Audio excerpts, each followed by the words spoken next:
This is Motivotalks, where small changes build big lives. Have you ever decided to start something new, a habit, a routine, a better version of yourself, only to give up after a few days? You're not alone. Most people fail not because they lack motivation, but because they don't know the way to start. James Clear, in Atomic Habits, explains that the key to creating lasting habits isn't motivation, it's designing the right system. And today, we're going to uncover the best way to start a new habit, the way that actually works.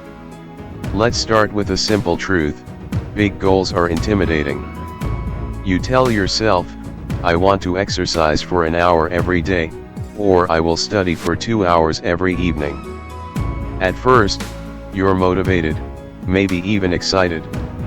You try for a day, maybe two, and then suddenly, life happens. You miss a day, and the habit seems impossible. The problem isn't you. The problem is how you're approaching habits. Big goals feel like mountains, and starting with mountains is overwhelming. Here's the smart solution: start small. Tiny, manageable steps are the key to creating habits that stick. If you want to exercise, start with just 5 minutes of stretching. If you want to read more, start with 1 paragraph a day. One tiny step is so simple that your mind doesn't resist it. That small step is the first vote for the person you want to become. And just like James Clear says, every action you take is a vote for the type of person you wish to become. But starting small isn't the only trick. There's a powerful technique called habit stacking. Habit stacking means linking a new habit to something you already do. Our existing habits are strong cues because they are already wired into our daily routine. So, if you drink coffee every morning, stack your new habit onto it. After your first sip of coffee, do your 5-minute meditation, or a 1-minute journal entry. Your old habit becomes the trigger for your new habit. Suddenly, the new habit is obvious. It's effortless.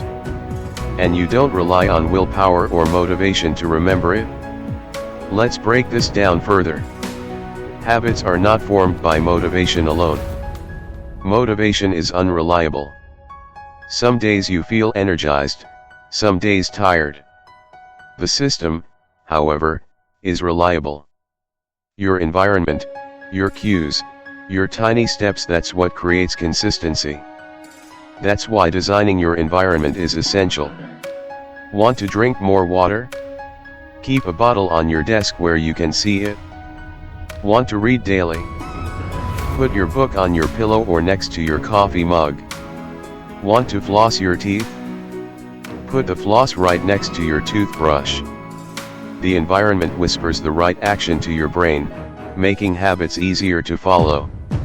Now, let's talk about a very common trap: waiting for the perfect moment. Many people say, I'll start tomorrow, when I feel ready. James Clear reminds us that feelings follow action. You don't need to feel motivated, take action first. Put on your running shoes, even if it's just for 1 minute. Sit down to read, even if it's just 1 paragraph. Often, that tiny action leads naturally to a bigger session. Action comes first. Motivation follows. Another key factor is tracking your habits. When you start, keep a simple habit tracker or calendar. Every checkmark is proof.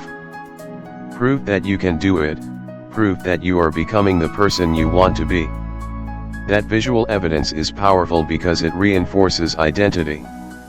You are not just performing an action, you are proving to yourself that you are a disciplined, consistent person.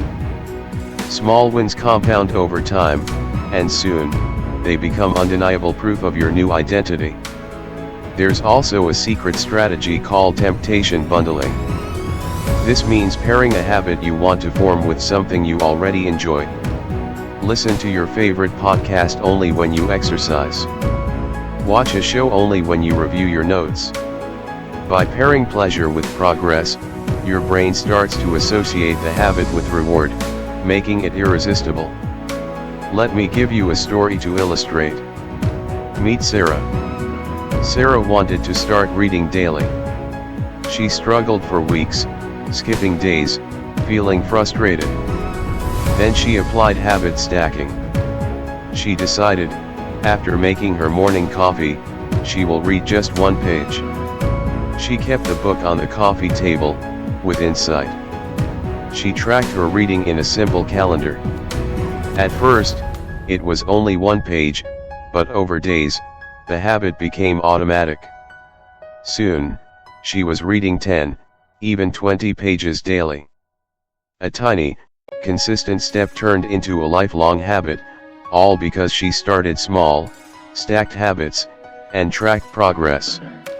Let's look at the psychology behind it. Habits work on cues, actions, and rewards. Your brain notices patterns. When a cue triggers an action that results in a positive feeling, your brain remembers it. That pattern strengthens into habit. That's why designing cues and rewards is crucial. Make the cue obvious, the action simple, and the reward immediate. Even something as small as drinking water after seeing a water bottle or feeling proud after finishing one paragraph of reading is enough. These micro rewards compound into lasting habits. Another important point: patience. True habits don't form overnight. You won't suddenly wake up with a perfect routine. Habits are a marathon, not a sprint. If you miss a day, don't be harsh on yourself. Get back on track immediately. Consistency beats intensity every time. James Clear emphasizes that progress is not linear, but every small step adds up.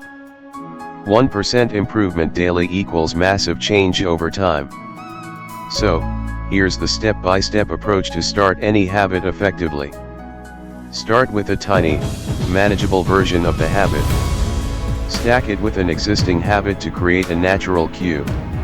Design your environment so the habit is obvious and easy. Track your progress to reinforce identity. Reward yourself subtly for completing the habit. Take action first, don't wait for motivation. Be consistent and patient, small wins compound. Every action, no matter how small, is a vote for the kind of person you want to be. Want to be a writer? Write one paragraph today. Want to be healthier? Drink a glass of water instead of soda. Want to be focused?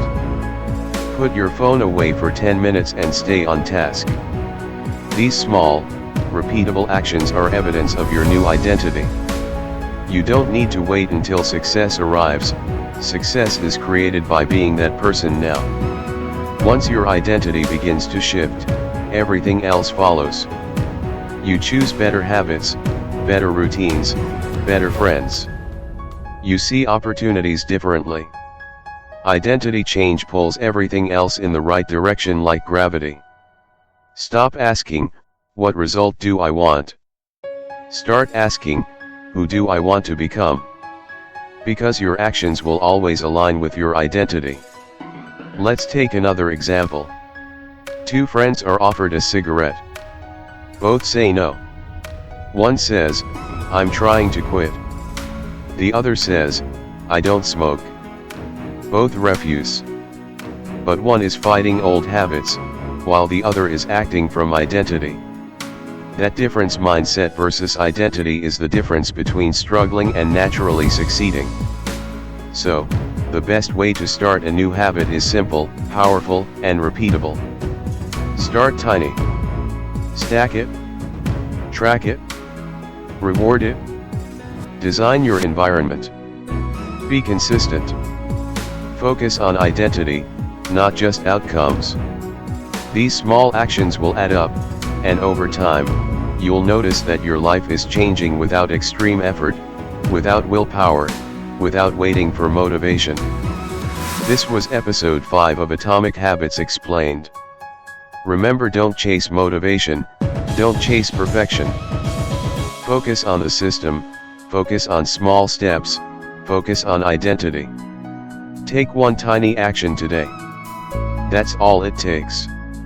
Each action is a vote for who you are becoming. Keep stacking those votes, keep tracking, and over time, you will transform. In our next episode, we'll explore motivation vs environment, why environment often matters more than willpower, and how you can design your surroundings to make habits effortless. Until then, keep showing up, keep acting, and keep believing. This is Motivotalks, where small habits build big lives.